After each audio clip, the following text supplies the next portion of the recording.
Hey y'all, it's Roger W. Downs here again from RWD Media LLC and also RogerWDownsPhotography.com. And what I want to teach you here today is how to use Lightroom from Adobe to adjust landscapes. And I love shooting landscapes, especially in the mountains. Now, this shot here was taken off of Jellicoe Mountain, just off of I-75, which is right on the state line between Tennessee and Kentucky. So let me show you how to do this because this shot wasn't taken exactly like this in camera. In other words, the camera captured the shot, but it didn't look like this when I loaded it into my MacBook. Now, a little plug for Adobe here real quick, and no, they didn't pay me anything for this to say this, but the reason I love Adobe is because they not only make Lightroom, but they also make Photoshop. And before you start freaking out thinking, I can't afford these huge, expensive professional software packages. Actually, you probably can because Adobe decided a long time ago, why don't we make it available to everybody from the hobbyist photographer to the professional? So what they do is allow you to download the software onto your computer, a MacBook or a PC, and then you just pay a monthly fee. And I think for both Photoshop and Adobe Lightroom, I think it's like between $25 to $28 a month. That's really reasonable from maybe being a hobbyist to being a professional. Whatever the case may be, it's the same price. And that's what I love about Adobe. Now, I also want to point out that in this photo, I shot it in RAW on a DSLR camera. Now, you can shoot these photos with your cell phone, but you may not get the same effects because cell phones typically shoot in JPEG. And JPEG's a flat file, while a RAW file opens up the color spectrum a bit so you can adjust it better. You can still do that with a JPEG, but I still love to shoot in RAW personally and then adjust everything and then convert it over to JPEG and put it online. Now with this picture here, I got a ton of likes on my social media, Facebook and Instagram and Twitter. I love Instagram because typically it doesn't have a lot of print, just has pictures. I'm a very simple guy. But it didn't always look like this. It looked more like this when I first imported it into Lightroom. And if you don't know how to import into Lightroom, there's some other videos online, which I'm sure you can find that'll teach you how to do that. Or maybe I should actually do a video for that, teaching you how to use the very basics of Lightroom.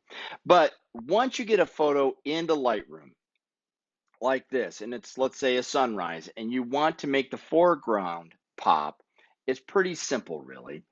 What I like to do, instead of using the exposure, now if you notice, if you try to bring up the exposure, yeah, you bring up the foreground, but now everything in the background is totally washed out.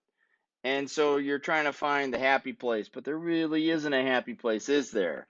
So we put it back at 0 and go, well, I guess we're just going to have to deal with the fact it's dark. No, that's not true. Come down here to shadows. This is what I love about Adobe Lightroom. It's brilliant. And adjust the shadows up, all the way up. And now you have the foreground and the background with this sunrise. And you can see the entire picture like you saw it when you stood there. The human eye is so much more complex than a DSLR camera. It can adjust all those colors on the fly and send it to your brain. You're like, this is such a beautiful place. I love it. And you take the picture and you get home and you go, oh. But now with Adobe Lightroom, you can adjust it to really match what you saw with your eye. So I still want this foreground here to stand out just a little bit more, be a little more lit up. So there's a couple ways to do that. You can adjust the highlights if you like, but now that's going to start blowing things out there in the complete picture. So what we're going to do instead is we're going to select just the foreground. So how do we do that? Well, we do it with the brush tool.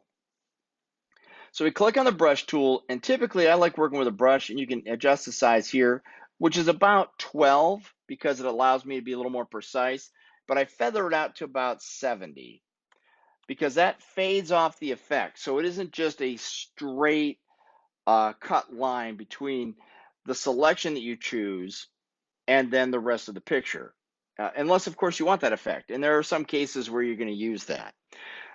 After I do that, I come over here to where it says Show Selected Mask Overlay, and I click on that. And now what I'm going to do is start painting the foreground, just the foreground, just like this.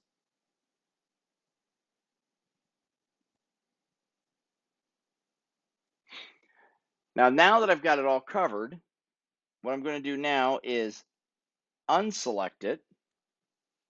But now you can adjust it, and you'll know that the brush is live where you painted because it has this little dot here where you clicked first when you started painting, which is black on the inside and has a white ring on the outside.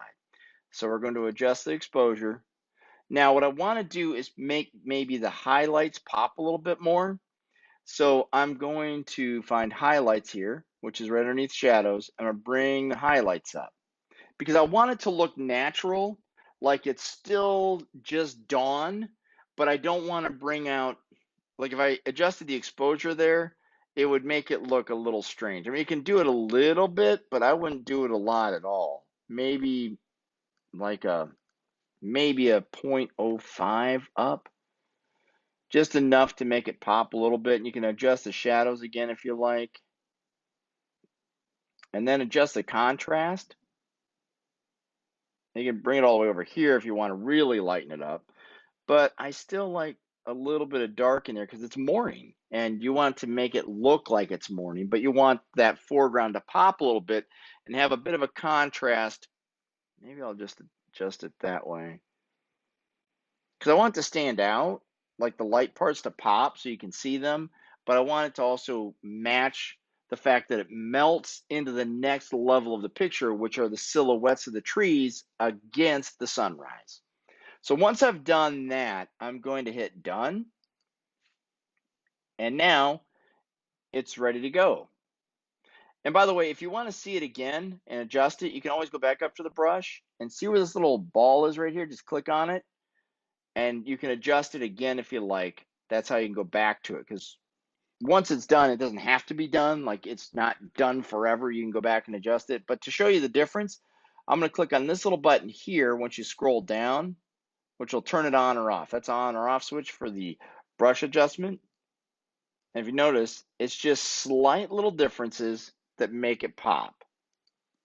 You don't want huge differences. I mean, sometimes you have major contrast in your pictures, but for a natural look, you don't want major differences in your picture. You want slight adjustments so that it looks natural.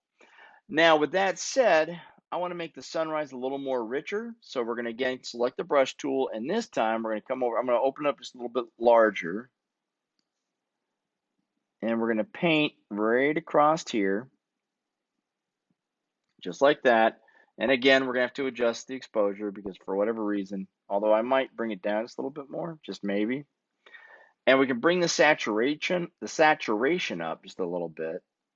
Or you can bring it down if you want to make it black and white, but we don't want that. Just enough, maybe a 6. Because the natural color is right here. So I'm bringing it up just a little bit more. And then what I'm also going to do is take the clarity, because I want this fog to really stand out, because the clarity, you can either make it really foggy or blurry, or you can bring it all the way over and see how that fog now pops in the background, because I want that to stand out in the mountains. And we hit done.